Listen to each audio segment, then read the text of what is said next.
Olutuula lwa palamenti ey'omulundi ogw'e12 olusoose olutudde mu kisaawe ky'ameefuga e Kololo lutanze essaawa 4 oluvannyuma lwa pulezidenti Yoweri Kaguta wabula Museveni okutuuka nayanizibwa Ssaabalamuzi Dr. Flavian Nzijja ne kalani wa palamenti Adolf Mwesigye Kasaija. Olukiiko lukubiziddwa Ssaabalamuzi Nzijja era lutanze na kalani wa palamenti ng'alangirira ekisaawe ky'e Kololo ng'ekifuuse palamenti. It is hereby proclaimed that the first sitting of the 12th Parliament be held at Kololo Ceremonial Ground on the 25th day of May 2026 at 10 a.m.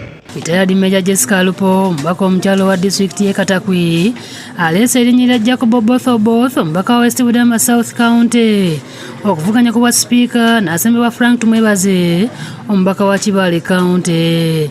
I stand here to move a motion for the election of Honorable Oboth Markons Jacob, Member of Parliament, West Budama Central County, as Speaker of the 12th Parliament.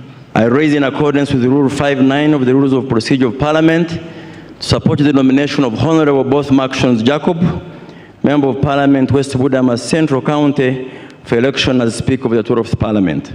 Omubaka wa katika mu South ya Sanchilumira naye aleese erinnya lya Paul Mweru, omubaka wa Jinja State ku bwa sipiika n'asembebwa Sarah Lwansasula, omubaka omukyalo w'ekibuga ky'e Jinja. That the Honorable Mweru Paul, MP Jinja South Division East, take a chair of Parliament as the Speaker. And I am here to second Honorable Mweru Paul to be the Speaker of the 12th Parliament. Peter Okoti, omubaka wa Tochi County naye aleese erinnya lya Norbert Mao, omubaka wa Lopechie mu Lukano n'asembebwa Patrick Okello-Oguti, omubaka wa Aswa County. I rise under Rule 5, subsection 8 of the Parliamentary Rules of Procedure to move that the Honorable Norbert Mao, Member of Parliament for Lopechie, do take the chair of this Parliament as the Speaker. I, Patrick Okello-Oguti, rise on a motion to second the Honorable Norbert Mao to take the chair of this Parliament as the Speaker. I beg to move.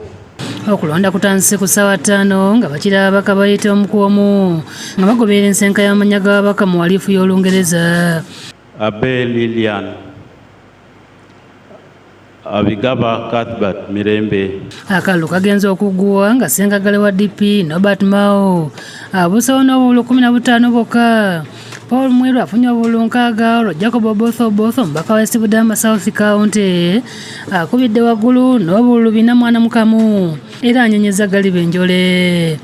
Oboth Oboth,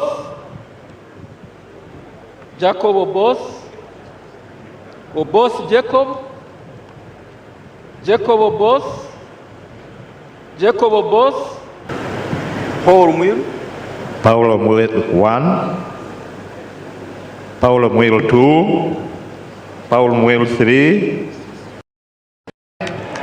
16.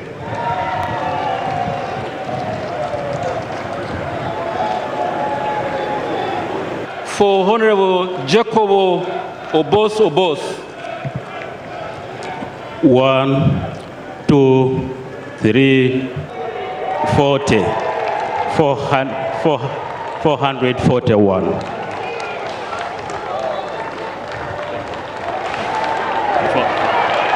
400.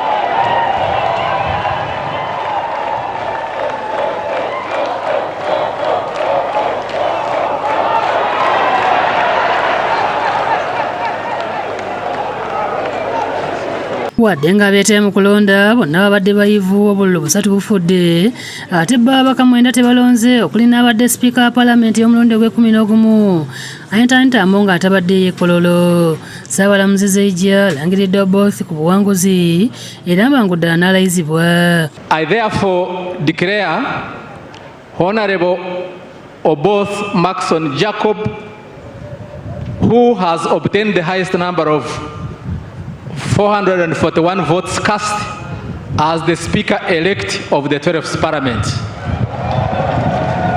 Jacob swear in the name of the Almighty God that I will at all times well and truly serve the Republic of Uganda in the office of the Speaker, and that I will support and uphold the Constitution of the Republic of Uganda as by law established.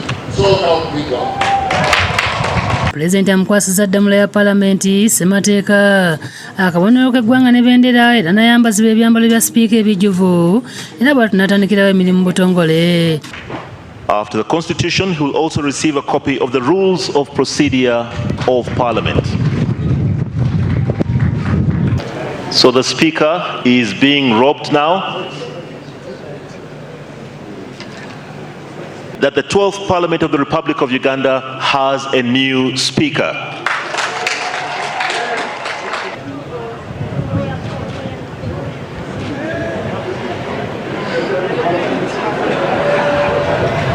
That is the procession of the Right Honourable Speaker of the 12th Parliament of Uganda.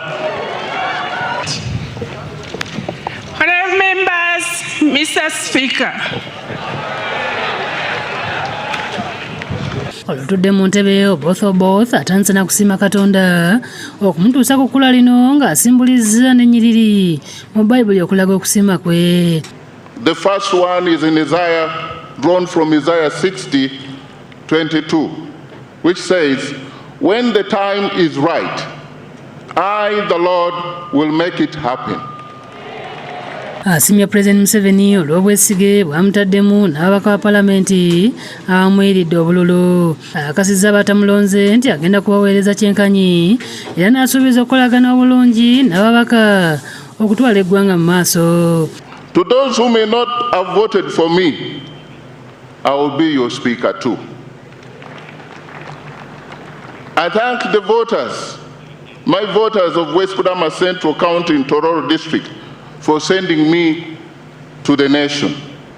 I also want to thank the leadership and members of the Patriotic League of Uganda, a pressure group aligned to the NRM, for their support through this journey.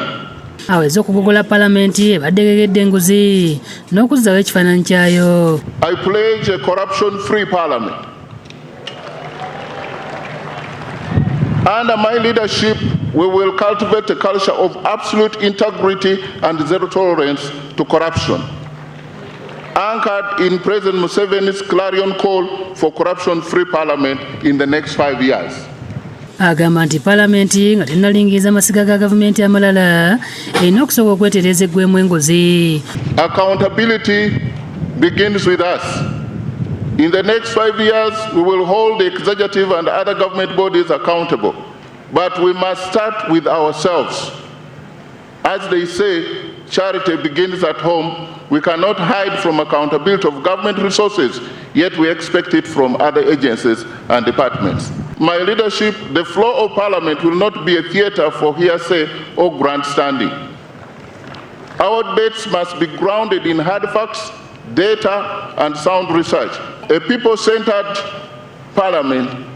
Under our leadership, every bill, every motion, every decision must directly answer to the needs of the ordinary citizen. Oboth asuubizza obwerufu obutabangawo mu palamenti y'e Uganda nga tagenda kukkiriza byakuzibira bannamawulire ku palamenti. Let us appreciate that unobjective and ethical media are not our enemies, but the public's eye and ear.